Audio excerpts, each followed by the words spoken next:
Hi, and welcome to the Handshake List. Budget builds are becoming more and more common these days. But can it be done in a mini ITX form factor? Let's find out.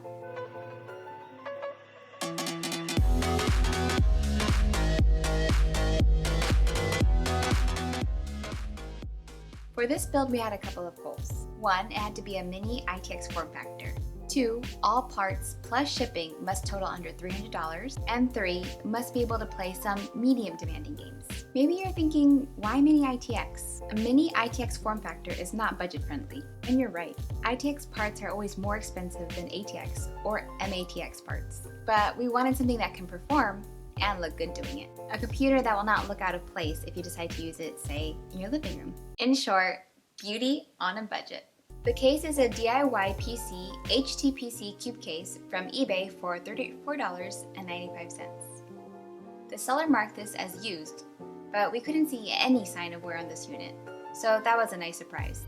Up top, there are 2 front USB 3.0, beside an earphone and a mic jack. In the front is the power button with an LED circle around it to indicate power and hard drive activity. The great thing about this case is that you can fit a full-size ATX power supply in here and GPUs up to 230mm. This, however, leaves you with very little room for cable management. And with only one spot for a system fan, airflow will be very, very limited. With that said though, the case is a simple and sleek design that will look good anywhere. Powering up the system will be a new 450-watt power supply by Apivia. This was purchased from Amazon for $21.74.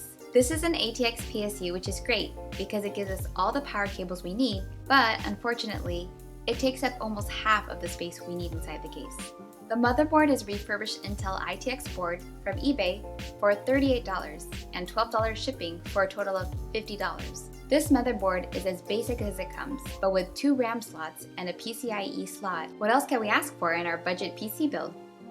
For the CPU, we went with a used i5-2400S for $45. This CPU, although several generations old, can still hold its own because of its quad-core nature. The S version of the CPU runs at a tiny bit slower clock speed and at a lower voltage, so that should help keep our temperatures low in our toasty case. According to CPUworld.com, the 2400S is 32% more energy efficient than the 2400, but lags behind the 2400 in terms of performance by a little bit. With our build though, we'll take the slight performance hit if it means we can keep our temperatures lower. A lot of our parts are used, so we want to manage the temperature on these parts as much as possible. That way these parts can last as long as they can. Unfortunately, the CPU didn't come with a cooler, so we had to purchase one. We went with the Cooler Master T2. This is a refurbished unit from Amazon for $12.99. Cheap and gets the job done. Looks pretty cool too. For our RAM, we are going with 2 4GB sticks by PNY for 8GB at 1333 MHz. This was bought used from eBay for $34.99. 8GB should be enough for now, with the tasks we have intended for this computer. For our storage, we found a used 120GB PNY SSD on Amazon for $29.99. We also have a 250GB Samsung SSD that a friend gave to us for free. Thanks, Tony! So the PNY was used for the operating system and the Samsung SSD as a storage drive. And of course, it's not a gaming PC without a graphics card. So for the GPU, we went with a very power efficient and cool 750 Ti. This was bought used from Reddit Hardware Swap for $65. We don't play AAA titles, but for the light games we play, like Rocket League and City Skylines, this should be more than capable. With taxes and shipping included, the total comes to $294.66. There you go, beauty on a budget.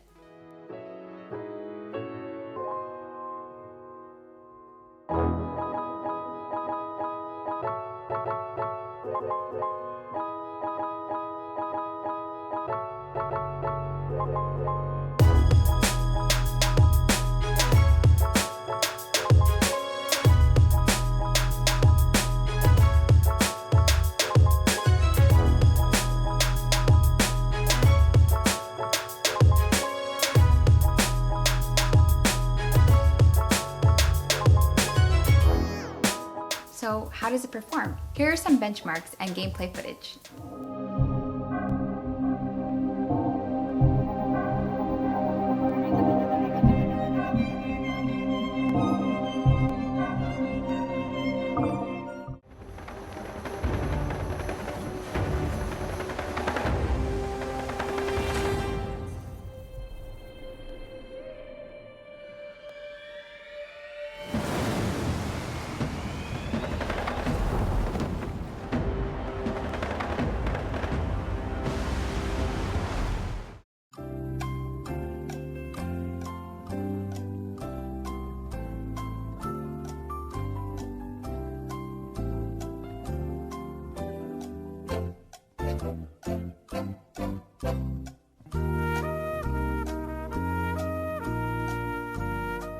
As you can see, it did a decent job at the benchmarks. Definitely not the most powerful machine, but certainly capable of meeting the goals we set out in the beginning. During Rocket League, we had a steady 60 frames per second on high settings.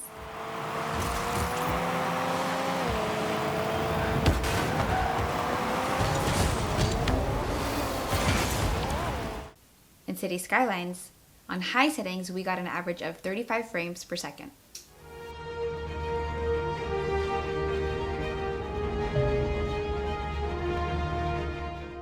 So there you have it.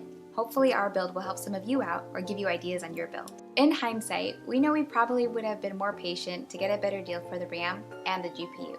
But what would you have done differently to meet our goals? Let us know in the comment section below. We link below some of the parts that we bought on Amazon. Check them out.